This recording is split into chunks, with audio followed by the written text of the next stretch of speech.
Tantum ego sacramentum Pentecostes. No judaísmo, a festa de Pentecostes é bem anterior ao acontecimento relatado nos Atos dos Apóstolos, que nós lemos hoje na primeira leitura.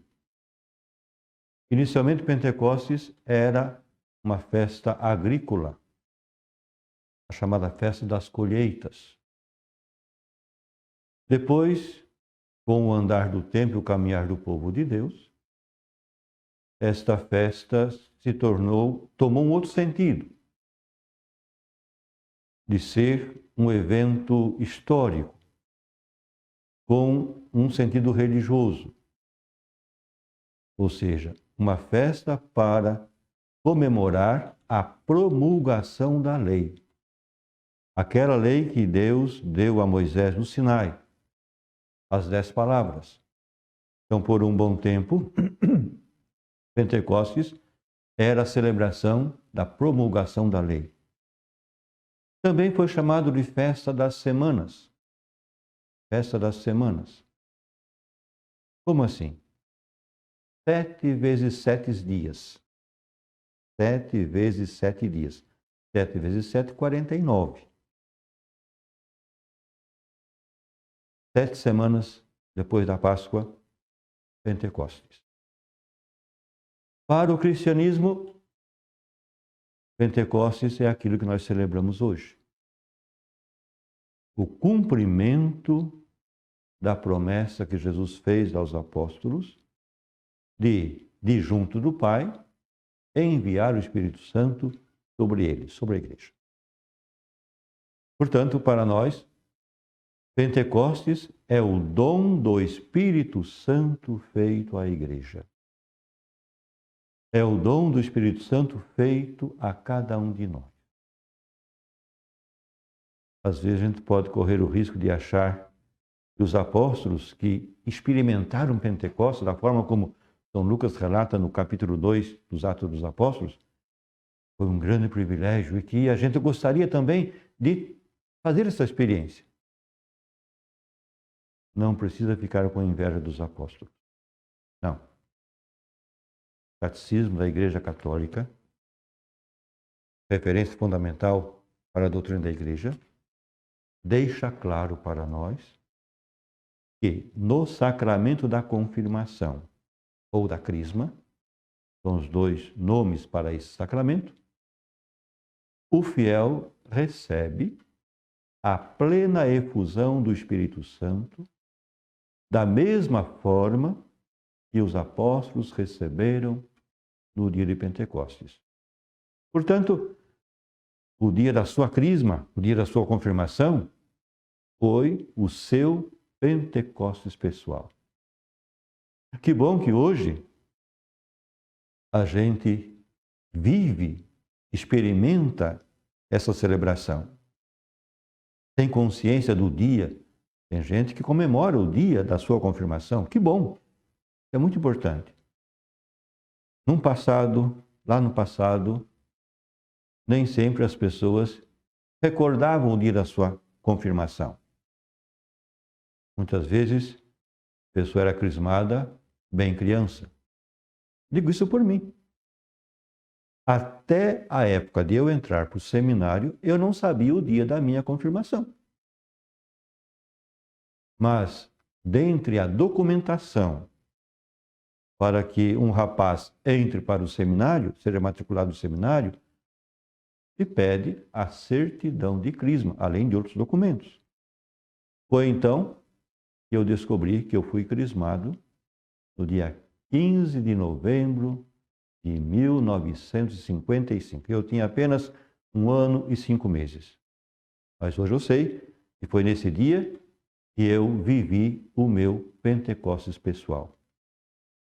No meu caso, é claro, depois com o sacramento da ordem, o Espírito Santo vem de forma especial em vista da missão que o sacramento da ordem me conferiu no diaconado, no presbiterado e no episcopado.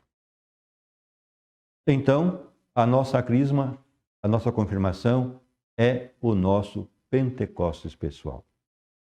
Então ninguém precisa ficar com inveja dos apóstolos, porque todo crismado teve também o seu Pentecostes pessoal. Mas aqui é preciso fazer uma reflexão.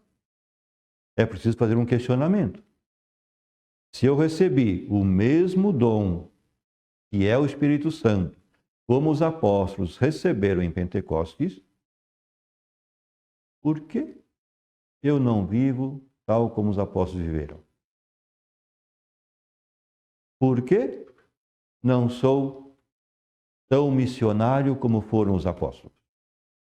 Vale a pena pensar nisso. E é importante pensar nisso. No Evangelho de hoje, nós encontramos Jesus conferindo o Espírito Santo para os apóstolos já no dia da Páscoa. E aí alguém pergunta, mas afinal de contas, Pentecostes é 50 dias depois da Páscoa ou é no dia da Páscoa? Aqui a gente precisa ter presente um outro dado. Um outro dado. Pentecostes é a plenitude do mistério pascal de Jesus. Paixão, morte, ressurreição, ascensão e doação do Espírito Santo compõem o único mistério pascal de Jesus. Portanto, Pentecostes é a plenitude do mistério pascal de Jesus. Jesus, naquela tarde de Páscoa, se mostra presente para os apóstolos. Lembramos a situação deles. Estavam decepcionados, perdidos, com medo, trancados dentro de casa, com medo. Toda a vida vivida com Jesus naqueles 3 anos, agora parece que escapa pelas mãos, pelos dedos. E Jesus, que não desiste da sua missão, então aparece para eles. Não para recriminá-los porque eles estavam com medo, não para recriminá-los porque eles tinham abandonado o Mestre na hora mais difícil.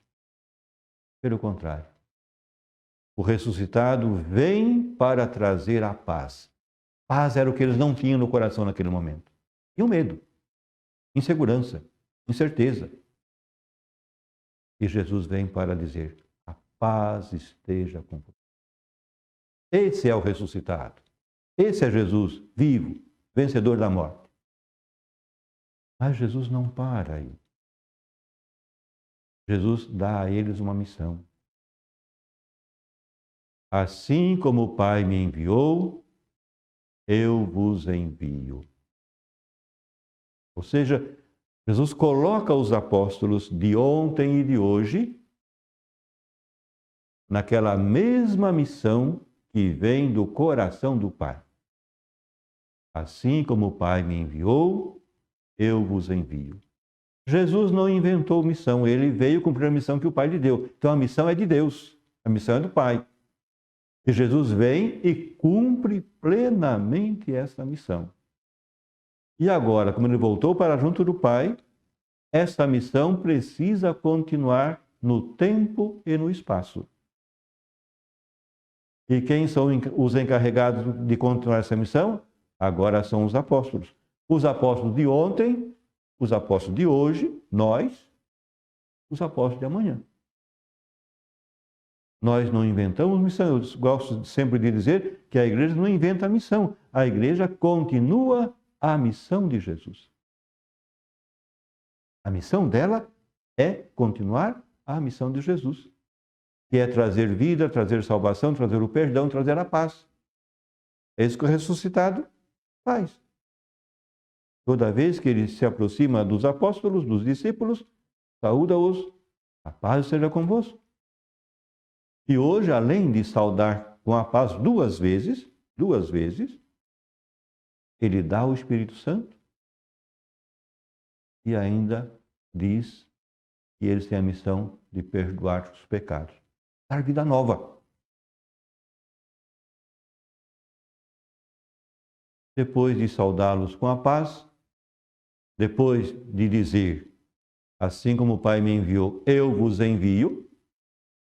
Jesus sabia que ele só, com a capacidade humana deles, não era possível realizar, continuar a missão de Jesus. Era necessário, portanto, aquele que nós chamamos como o protagonista principal da missão, que é o Espírito Santo.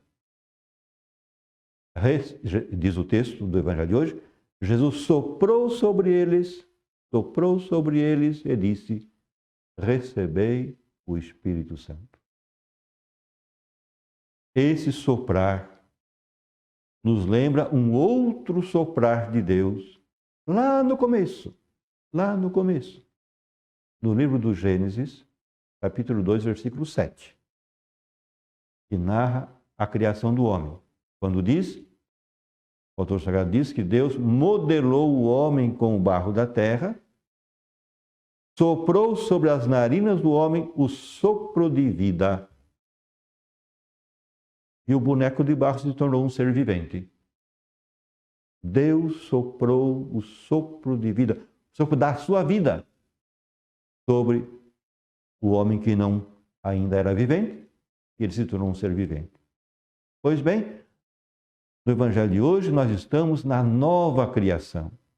É Jesus, o ressuscitado, o vencedor da morte, o vivente por excelência, que sopra sobre os apóstolos, comunicando o sopro de vida, o Espírito Santo, para que o Espírito seja aquele que vai impulsionar cada um deles a continuar a missão de Jesus. Pois bem, foi exatamente isso que aconteceu conosco no dia da nossa crisma.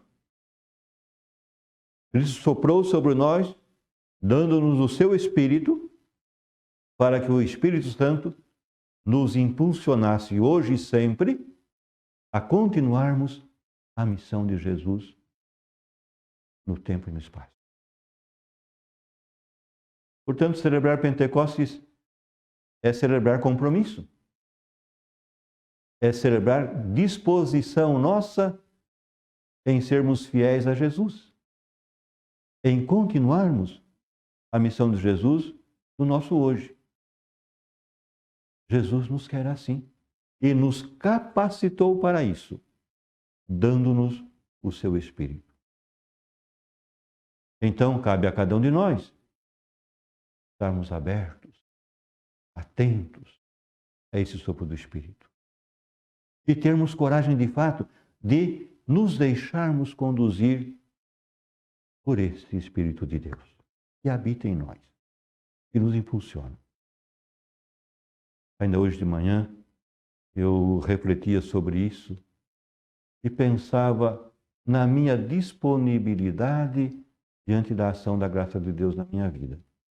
E eu me recordei, decidi ser padre, descobri que Deus me chamava para ser padre, dei os passos necessários, deixei tudo, fui para o seminário, percorri o caminho da minha formação seminarística, fui ordenado padre, sempre nessa disposição de realizar o projeto de Deus.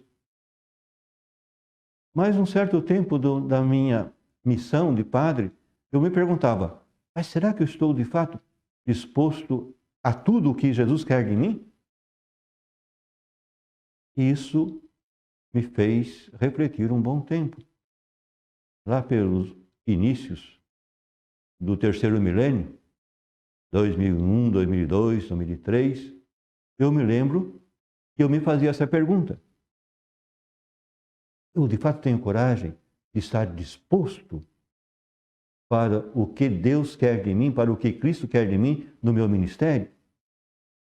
Pois bem, hoje de manhã eu me peguei nessa mesma situação, nessa mesma pergunta. De fato, eu tenho coragem de dizer para o Espírito Santo de Deus me conduzir do jeito que Ele quiser? Foi uma reflexão que eu fiz hoje de manhã. E me senti no desejo de me colocar inteiramente à disposição dele. Ele sabe, a obra é dele. ele pode contar comigo. Gostaria que você que me acompanha nesse momento também tenha sempre a disposição de deixar-se conduzir pelo Espírito Santo de Deus. São Paulo, na carta aos Romanos, ele diz: os que são filhos de Deus se deixam conduzir pelo Espírito Santo de Deus. E nós somos filhos de Deus. O batismo nos fez filhos muito amados de Deus. Portanto, somos convidados, hoje mais do que nunca, a nos deixarmos conduzir pelo Espírito Santo. Não colocar obstáculo à ação dele. Deixa ele agir. Ele vai nos conduzir pelos caminhos pelos quais ele quer que a missão de Jesus passe. E por isso, ele quer contar conosco, comigo, com você e com todos nós. Então sejamos abertos e disponíveis diante do Espírito Santo de Deus que nos conduz. Ele que é a alma da igreja, ele que é o protagonista principal da missão. Ele que tem a missão de tornar Jesus presente na nossa vida, no nosso meio. É ele que faz a memória de Jesus na nossa vida. Nós, nesse tempo pascal que estamos terminando agora, nós tivemos desde a solene vigília da Páscoa a presença de um símbolo importante do tempo pascal, o círio pascal, que foi aceso na solene vigília, que permaneceu na nossa igreja, no nosso templo, todo esse tempo, foi aceso em todas as celebrações da Eucaristia e hoje ele está sendo apagado. Vai sair do lado da estante da palavra, da mesa da palavra, para ser guardado. Alguém pode dizer, mas então Jesus deixa de estar no nosso meio? De jeito nenhum. O Espírito Santo tem a missão de garantir essa presença de Jesus no nosso meio. Pois bem, o círio pascal é um símbolo, um sinal do Cristo ressuscitado. Ele que é a luz do mundo, que veio iluminar o mundo. Pois bem, agora o círio sendo retirado de junto da mesa da palavra, indica uma coisa importante. Quem agora tem que ser luz do mundo sou eu e você. É isso mesmo. O fato de retirarmos o círio pascal de junto da mesa da palavra, onde ele esteve ao longo de todo o tempo pascal, é para lembrar para mim e para você que agora, nesse tempo comum que começamos amanhã, nós temos que ser luz do mundo. Jesus se definiu como luz. Eu sou a luz do mundo, quem me segue não andará nas trevas. Mas esse mesmo Jesus que se definiu como luz do mundo, também disse, lá em Mateus 5, vós sois a luz do mundo. Com isso ele diz, vocês são eu do mundo. O cristão é luz do mundo. É chamado a ser luz, sal e fermento no mundo. É bem isso. Pois bem, o fato de retirarmos o círio pascal do lado da mesa da palavra está alertando a mim e a você que temos que atuar como luz do mundo, como sal da terra, como fermento na massa. E quem nos impulsiona, nos leva a agir dessa forma, quem é? O Espírito Santo de Deus. Basta deixarmos ele agir e nós vamos ser luz, sal e fermento nesse nosso mundo.